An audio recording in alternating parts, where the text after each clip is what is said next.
오늘날 세상에서 빚을 지고 사는 사람들 굉장히 많습니다. 특히 신용카드가 생기면서부터 그리 말하는 신용불량자가 된 사람들도 굉장히 많습니다. 한국에서는 젊은이들이 대학교를 졸업하고 직장을 찾지만 정말 어렵습니다. 그래서 본인이 원치 않는 것을 하면서도 또 다른 것, 세상적인 것을 구하는 것 때문에 빚을 지는 경우가 참 많습니다. 빚을 지지 않으면 좋겠지만 예수 믿어도 갑작스러운 일로 빚을 질 때가 있습니다. 난 난감하죠. 성경에서는 빚에 대해서 뭐라고 얘기하고 있는가? 빚이 그 당시에도 있으면 당시 고대 근동에도 분명히 있었다는 것을 구약을 통해서도 볼 수 있습니다.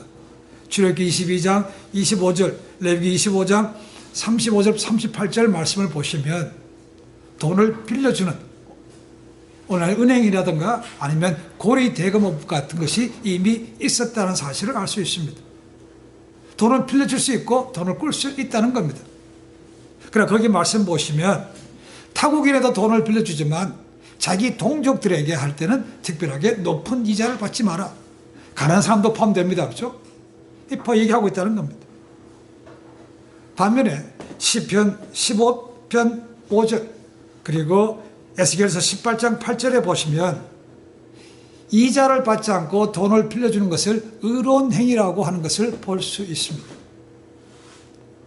특히 로마서 13장 8절을 보시면 바울은 이렇게 말합니다. 사랑의 빚 외에는 아무 빚도 지지 말라라고 얘기합니다. 빚 안 지는 게 가장 좋지 않습니까? 누가 빚을 지고 싶어서 지는 사람은 없을 거라고 생각합니다. 근데 그것을 잘 관리하지 못하면 늘 빚진 삶을 삽니다. 여러분, 빚을 돈을 빌렸다가 갚지 못하면 차든 집이든 기업이든 다 뺏길 수 있기 때문에 빚진 사람은 늘 답답하게 삽니다. 갚을 때가 되는데 갚지 못하면 늘 빚쟁이가 와서 조릅니다. 어떤 사람은 그런 사람들 때문에 몸을 팔기도 하고 어떤 사람은 장기까지도 줘야 되는 경우도 생깁니다. 세상이 참 살벌해졌습니다. 빚을 지기를 원치 않지만 어떻게 보면 우리는 차를 사든 집을 사든 기업을 하든 대출을 받는다는 것은 어쩌면 그것도 빚인 것이죠.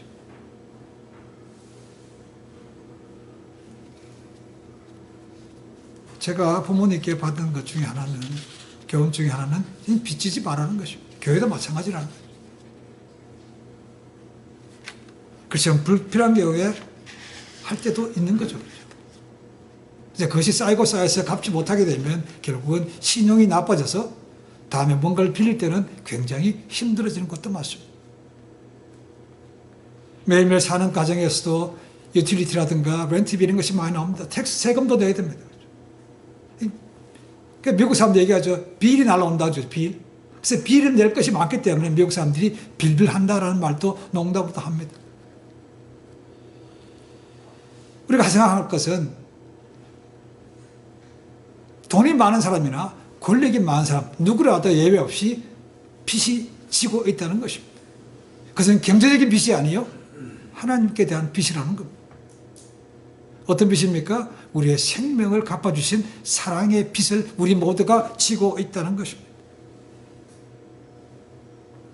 우리 모두 죄값을 예수님께서 십자가에 대신 갚아주셨기 때문에 누구라도 예외 없이 다 그분에게 사랑의 빚을 졌다는 것이죠.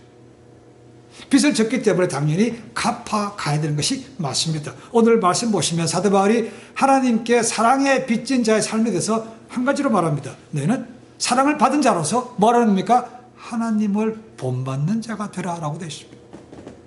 이 본받다라는 단어가 헬라를 보니까 미메테스라고 되어 있습니다. 미메테스. 이 단어에서 모방한다는 영어의 미믹이라는 단어가 나왔습니다. 말 그대로 사랑의 본이 되신 하나님을 그대로 따라가라, 본받으라 라는 그런 의미입니다. 그럼 우리는 쉽게 하나님을 본받는다, 닮아간다는 말을 쓰지만 이 고대 근동에서는 봉건사회에서는 이것이 말도 안 되는 얘기입니다. 어떻게 감히 평민인 신하가 군주를 닮아갈 수 있는가? 이것은 말이 안 된다는 겁니다. 하물며 우리가 닮아가야 될 하나님은 어떤 분입니까? 죄가 없는 분입니다. 거룩한 분입니다. 완벽한 분입니다. 어떻게 우리가 그분을 따라갈 수 있습니까? 라는 거죠. 근데 바울은 그래도 불구하고 내가 그분을 닮아가라고 애쓰라는 것입니다. 왜 그런가? 이유가 있습니다. 그 누구라도 예수님을 구세주로 믿으면 족보가 바뀌기 때문에 그렇습니다. 우리가 잘 아는 요한복음 1장 12절에 있죠. 영접하는 자, 그 이름을 믿는 자들에게는 하나님의 자녀가 되는 권세를 줬다고 되어 있습니다.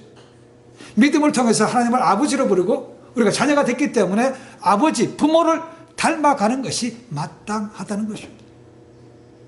그래서 사랑의 빚진 자라면 사랑의 빚진 자라서 하나님을 닮아가라고 말하고 있는 것입니다. 부모님들도 우리가 애 때는 부모님들이 아주 완벽한 것처럼 보입니다. 그렇죠? 모든 걸 다 할 수 있는 것처럼 보입니다. 그러나 부모님 다 할 수 있는 게 아닙니다. 그렇죠? 어렸을 때는 그렇게 보일 뿐입니다. 그리고 허물도 많습니다. 그렇죠? 실수도 합니다. 그래서 자녀들에게 갈등을 주기도 합니다. 그러나 우리가 믿는 하나님 아버지는 그런 분이 아닙니다. 세상 누구와도 비교할 수 없는 분입니다. 그러니까 그분을 닮아간다는 것이 어쩌면 말도 안 되는 소리 같고 어머나 엄청나게 부담이 되는 것은 맞지만 그럼에도 불구하고 포기하지 말고 그분을 닮아가야 그분이 기뻐하시고 마지막에 우리를 온전히 기쁘게 맞아 주실 수 있다는 겁니다. 예수님께서도 계시는 동안에 하나님 아버지를 닮아갈 것을 말씀하십니다. 누가복음 6장 35절 36절에 이런 말씀이 있습니다. 오직 너희는 원수를 사랑하고 선대하며 아무것도 바라지 말고 꾸어주라. 그리하면 너희 상이 클 것이요 또 지극히 높으신 네 아들이 되리니 그는 은혜를 모르는 자와 악한 자에게도 인자로우시니라. 너희 아버지의 자비하신 것 같이 너희도 자비하라. 닮아가는 얘기입니다. 고린도전서 13장은 사도 바울의 사랑장이지만 요한일서 4장은 사도 요한의 사랑장이라고 말합니다. 요한일서 4장 7절 8절에 이런 말씀이 있습니다. 사랑하는 자들아 우리가 서로 사랑하자. 사랑은 하나님께 속한 것이니 사랑하는 자마다 하나님께로서 나서 하나님을 알고 사랑하지 아니하는 자는 하나님을 알지 못하나니 이는 하나님은 사랑이십니다. 오늘날 세상에는 특히 젊은 사람들이 본받을 만한 리더가 없다라고 얘기합니다. 다 비전적이고 다 자기 배만 부른 사람들이 그렇게 많다는 것이죠. 그렇지만 세상적으로는 그렇지만 영적으로 보면 닮아갈 분이 리더가 분명히 있습니다. 가장 확실한 완벽한 리더가 있는데 그분이 바로 누군가? 예수 그리스도라는 것입니다. 누구라도 예수님을 구세주로 믿으면 자녀가 되고 그분을 닮아갈 수 있게 된다는 것이죠. 무엇보다도 구약의 죄로 잃어버렸던 하나님의 형상, 그래서 다시 회복하는 삶이 된다는 겁니다. 그러니까 삶이 달라지는 것이죠. 그러면 사랑을 입은 자로서 하나님을 닮아가는 것이 구체적으로 어떤 것인가? 오늘 말씀 보기 2절에 이렇게 됐습니다. 그리스도께서 너희를 사랑과 같이 너희도 사랑 가운데서 행하라 라고 되어 있습니다. 사랑 가운데서 행하라. 그러니까 모든 것의 근본이 사랑이라는 겁니다.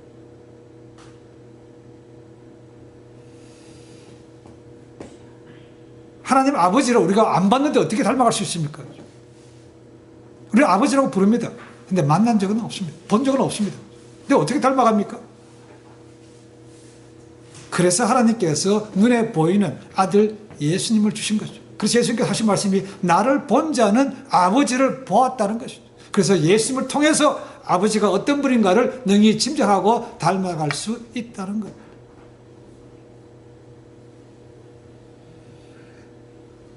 요한복음 6장 38절 39절에 예수님이 이런 말씀이 있습니다. 내가 하늘로서 내려온 것은 내 뜻을 행하려 함이 아니요 나를 보내신 이의 뜻을 행하려 함이로다라고 되어 있습니다. 예수님께서 이 땅에 오셔서 우리에게 보여주신 하나님 아버지의 모습은 뭡니까? 나는 아버지의 뜻대로 한다. 그것을 우리에게 보여주셨다는 겁니다. 마찬가지로 너희도 하나님의 자녀가 되면 당연히 아버지 뜻대로 행하라는 것이죠. 우리에게 순종의 본을 보여주셨죠. 그리고 또 하나는 예수님께서 희생의 본을 보여주셨다는 겁니다. 섬김의 본을 보여주신 거죠. 어디에서요? 십자가에서. 우리가 져야 될 죄의 짐을 그분이 대신 갚아주셨다는 겁니다. 그분이 대신 죽음을 통해서 우리의 모든 죄값이 다 용서받은 것이죠. 그리고 하나님과 원수가 아니고 이제는 하나님과 화목한 자가 됐다는 것이죠. 그래서 예수님은 희생제물임과 동시에 하나님께 드렸던 화목제물이라는 것은 분명합니다.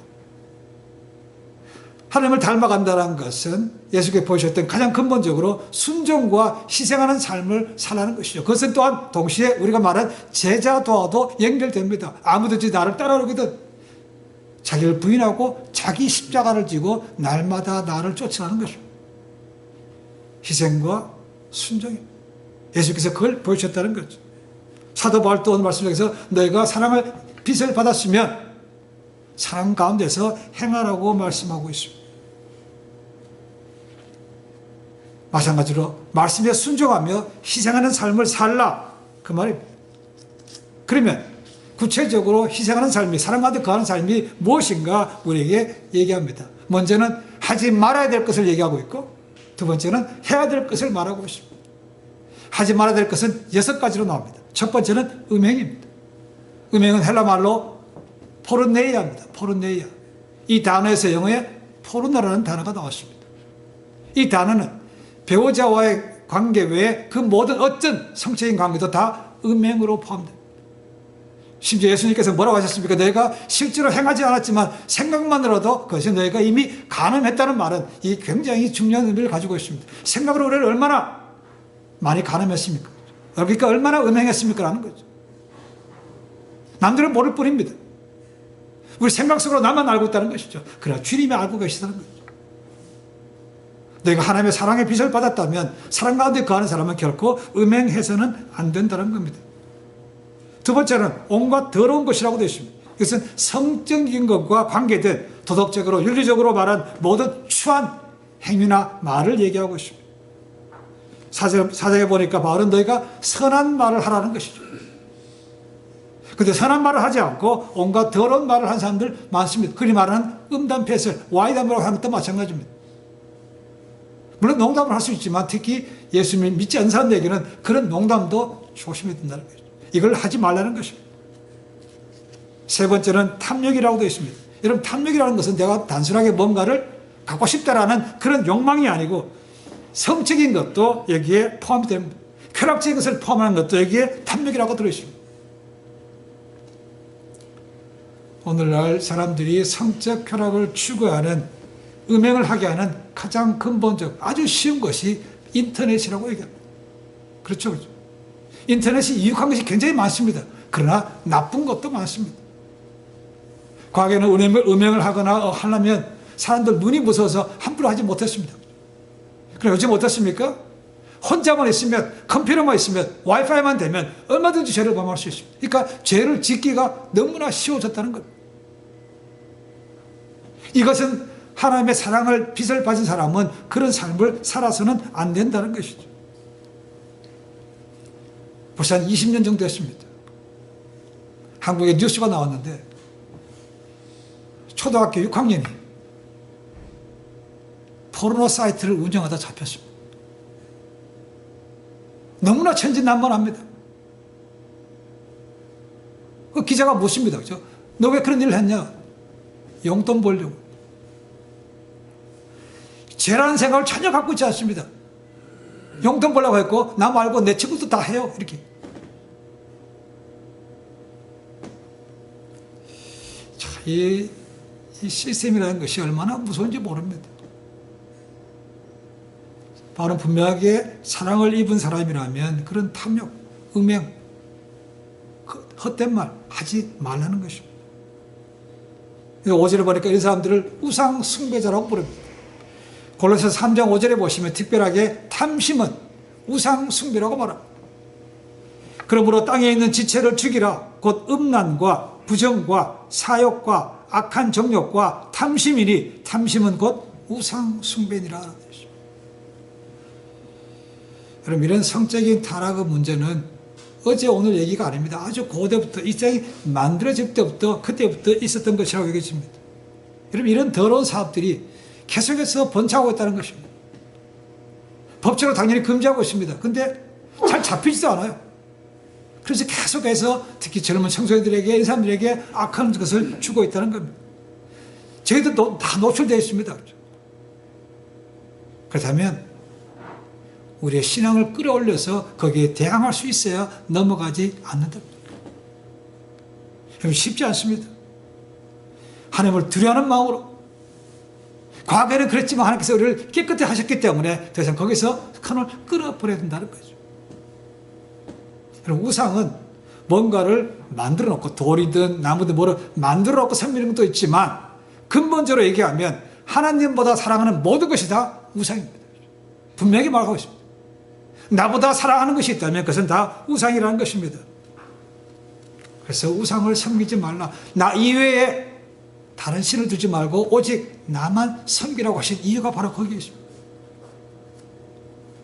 눈에 보이는 것 어떤 것인지 간에 하나님보다 더 사랑한다면 우상인데, 우리는 모두에게서 거기서 온전히 자유로울 수가 없습니다. 사람마다 다를 수 있고 같을 수 있고 정도의 차이가 있을 수 있지만 저는 많은 우상을 가지고 있다는 것입니다. 그것은 사랑받는다면 내가 마땅히 하지 말아라 라고 하는 것입니다. 우상 숭배,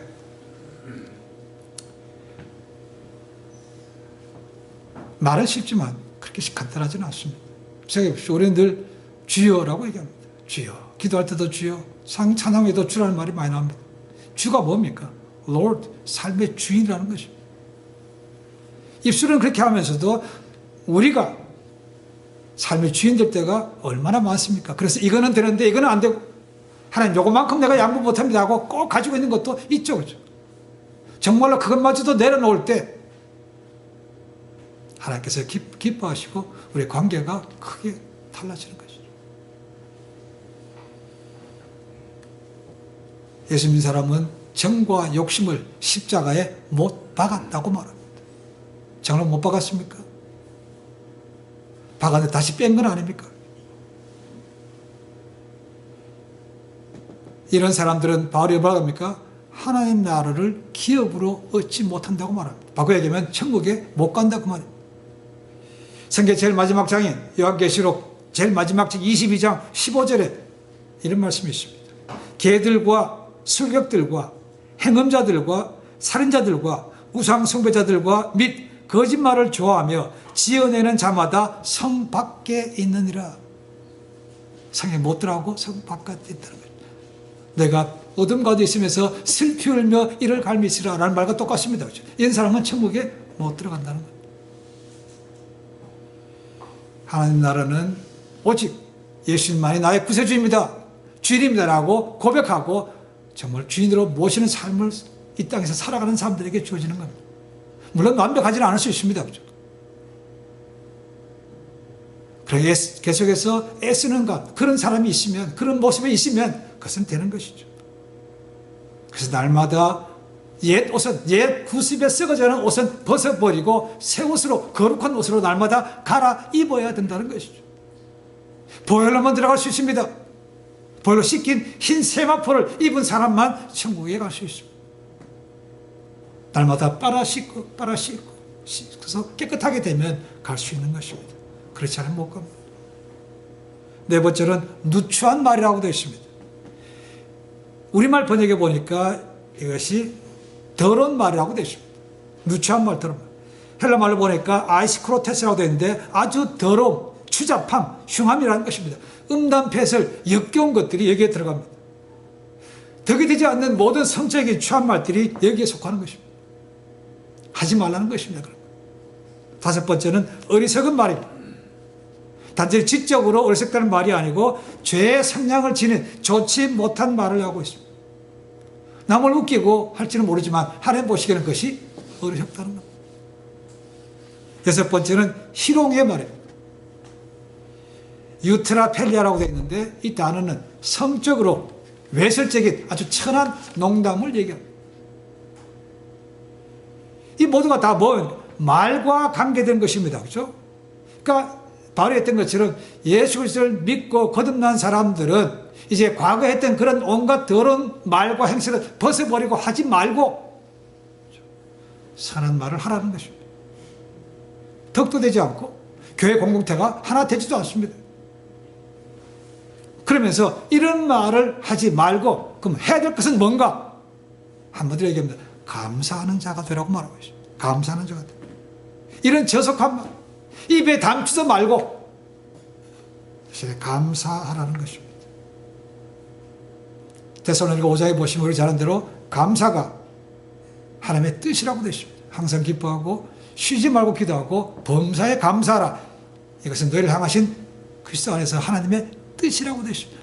감사가 뜻이라는 것입니다. 그저 이런 더러운 말 하지 말아야지 하지 말아야지 것이 아니고 감사하고 찬양을 드리면 자동적으로 하지 않게 됩니다. 그렇죠? 그러니까 감사와 찬양을 하면 일석이조가 되는 것입니다. 하지 않은 것은 하지 않게 되고 오히려 하나님께 할 것을 하는 것이니까 두 개가 다 같이 되는 것이죠. 구약의 잠언, 신약의 잠언이라고 말은 야고보서에는요, 이 말에 대해서, 혀에 대해서 굉장히 많은 경고를 주고 있습니다. 아주 집에 가면 야고보서 3장 같이 한번 읽어보십시오. 악의 축이라고 말합니다. 우리의 모든 생을 불살이라는 얘기가 하고 있습니다. 이 새치 혓바닥이 그렇게 권세가 있다는 것입니다.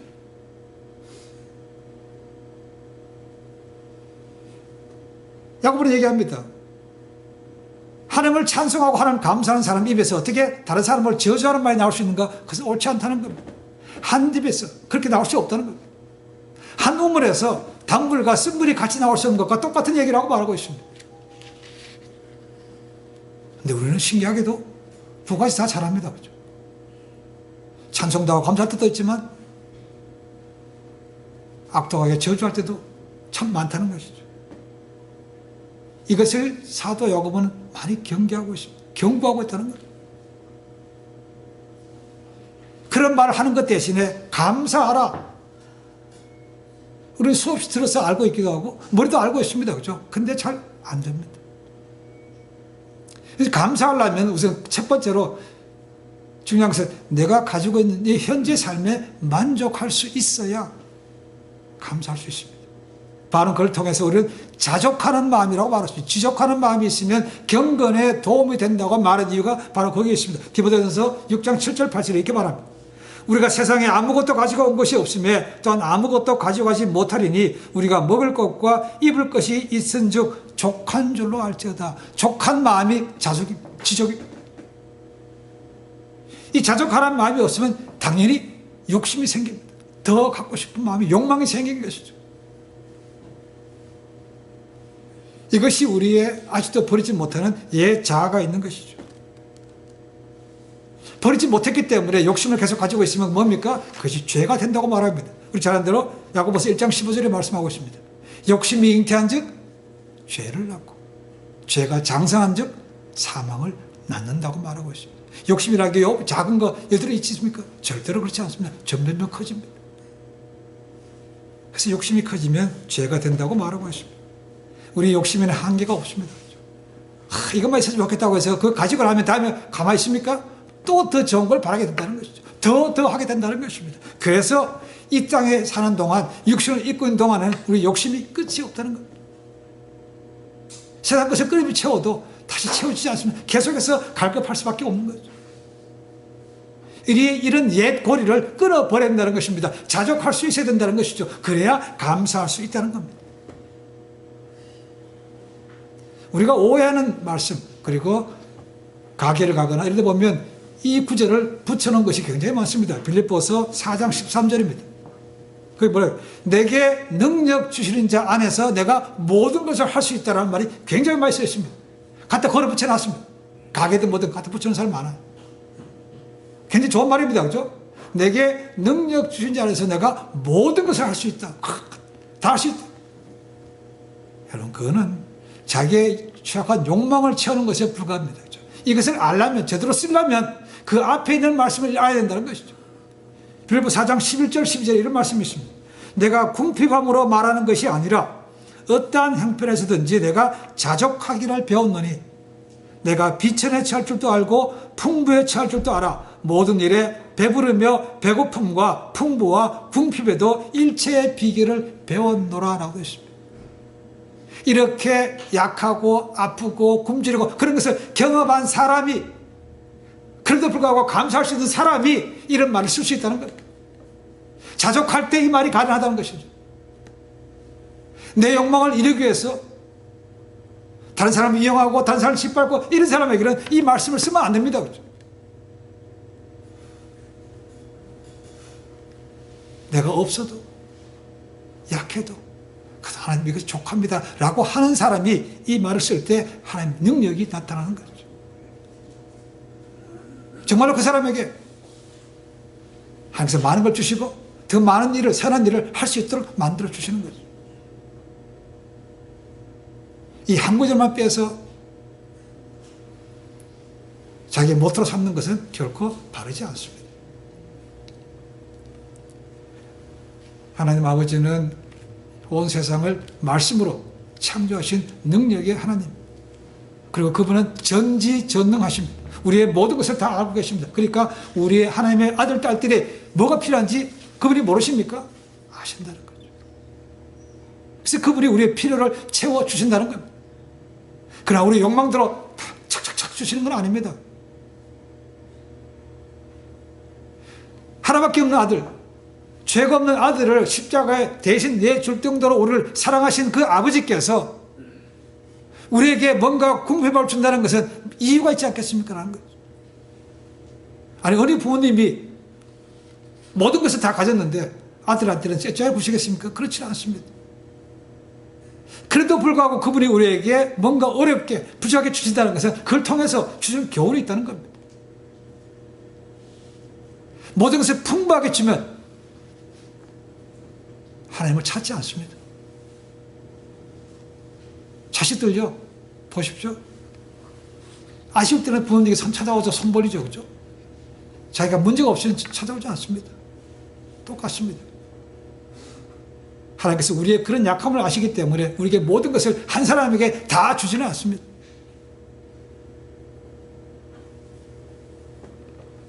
그 모든 걸 다 주면 관계가 끊어져 버리기 때문에, 그리고 찾아보지 않기 때문에 잠시 보류하고 있을 뿐입니다. 그 문제가 해결되면 하나님은 주십니다. 그래서 너희가 앞에 이런 말은 추악하고 더러운 말을 하지 말고 너희는 감사하는 자가 되라고 하는 거죠. 사랑의 빚을 받았으면 감사하라는 거죠. 또 사랑의 빚을 갚아가라는 거죠.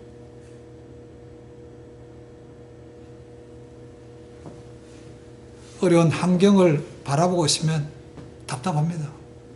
한숨만 나옵니다. 그렇죠? 어쩌면 원망이 나올 줄 모릅니다. 시편자들 말합니다. 나의 도움이 어디서 올고 천지를 지으신 여호와께로다.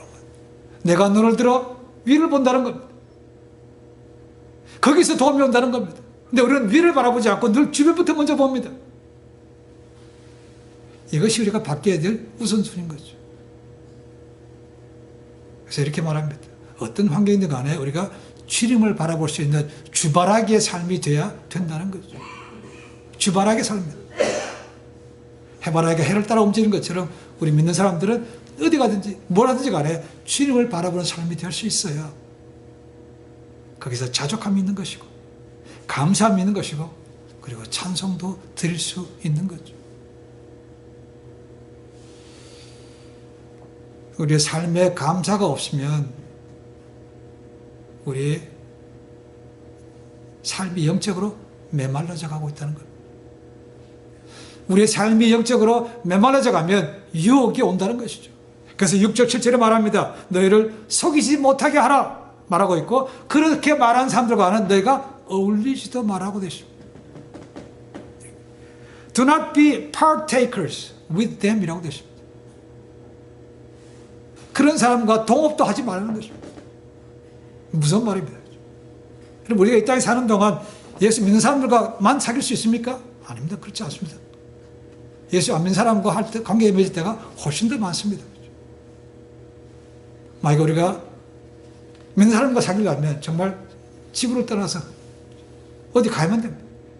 공동생활을 해야 얼마나 우리는 믿는 사람과 계속해서 만나게 되는 것이죠. 그런 사람들과 만날 때 경계하라는 것입니다. 그들이 하는 말을 조심해야 되는 것이고 하는 계획에도 정말 이것이 하나님 뜻대로 제대로 가고 있는가를 볼 수 있어야 된다는 것이죠. 신앙생활 안 하는 사람들 뭐 할 때 우리가 급한 일 할 때마다 영적으로 어디 교회 가거나 할 때마다 어디 딴 데 가지. 재밌는 거 하러 가죠. 뭐 하러 가죠. 유혹하는 것이 너무 많습니다. 단호하게 노라고 하지 않으면 그냥 끌려갑니다. 너는 믿는 사람과 멍에로 매지 말라는 말이 그 말입니다. 굉장히 무서운 말입니다. 그래서 저는 떠나는 사람들에게 늘 떠날 뿐만 알고 있는 사람들에게도 좋은 만남이 있기를 기도합니다. 좋은 만남이 있기를. 좋은 믿음의 동역자가 있기를. 좋은 교수 만나기를. 좋은 일꾼 만나기를. 좋은 선배 만나기를. 좋은 배우자 만나기를 기도하는 게 중요한 것이죠. 바로는 그걸 얘기하고 있습니다. 그런 사람하고는 단호하게 깊이 사귀지 마라. 우리 주변에도 믿지 않는 친구들 때문에 신앙생활 떠난 사람들을 종종 봅니다. 처음부터 신앙생활을 떠나고자 하면서 그런 마음으로 친구를 만난 것은 아닐 거라고 여겨집니다. 근데 그들과 지내다 보니까 그들이 하는 대로 따라가다 보니까 하나님과는 점점 멀어지게 된 것이죠. 기억하십시오. 세상과 가까워지면 하나님과는 멀어집니다. 반대로 하나님과 가까워지면 세상과는 멀어집니다. 그럴 수밖에 없습니다. 우리는 생각하기에 난 두 가지 다 할 수 있어. 그렇지 않습니다. 우리가 진정으로 하나님과 예수 믿고 닮아가는 삶을 살면, 그런 상태에서 안 믿는 사람들을 만나면 정말로 그들이 우리의 삶에 동화가 되든지 아니면 재미없다고 떠나든지 둘 중에 할 거예요. 미적지근하니까 그들에게 좋은 영향도 못 주는 것이고 오히려 자기가 거기에 끌려가는 삶밖에 되지 않는 것이죠. 그래서 바로 단호하게 말하는 것이죠. 그들과 어울리지 말라는 것. 까마귀 구는 곳에 백로야 가지 말라. 비싼 말이에요.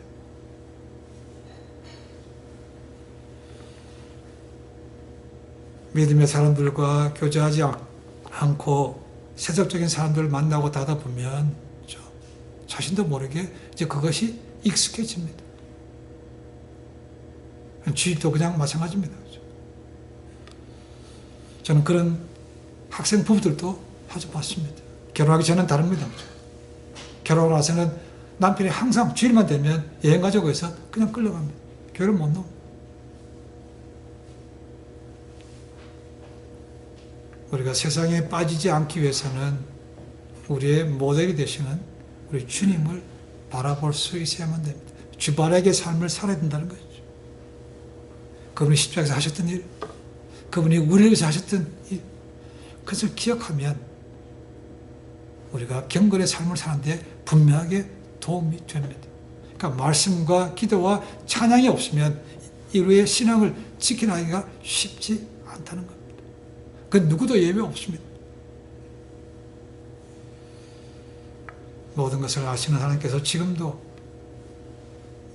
우리가 더욱더 주님을 닮아가기를 원합니다. 주님의 뜻에 순종하기를 원합니다. 지금도 부르십니다. 우리가 그렇게 사랑을 받았다면 사랑의 빚진 자로서 주님처럼 희생하고 순종하는 삶을 산다면 하나님께서 우리를 통해서 어둠을 비출 것이고 우리를 통해서 또한 새로운 일, 놀라운 일들을 하게 하실 줄로 믿습니다. 부르시는 그날까지 이 땅에서 사랑받는 작은 예수로서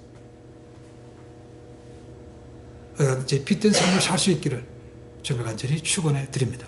기도하겠습니다.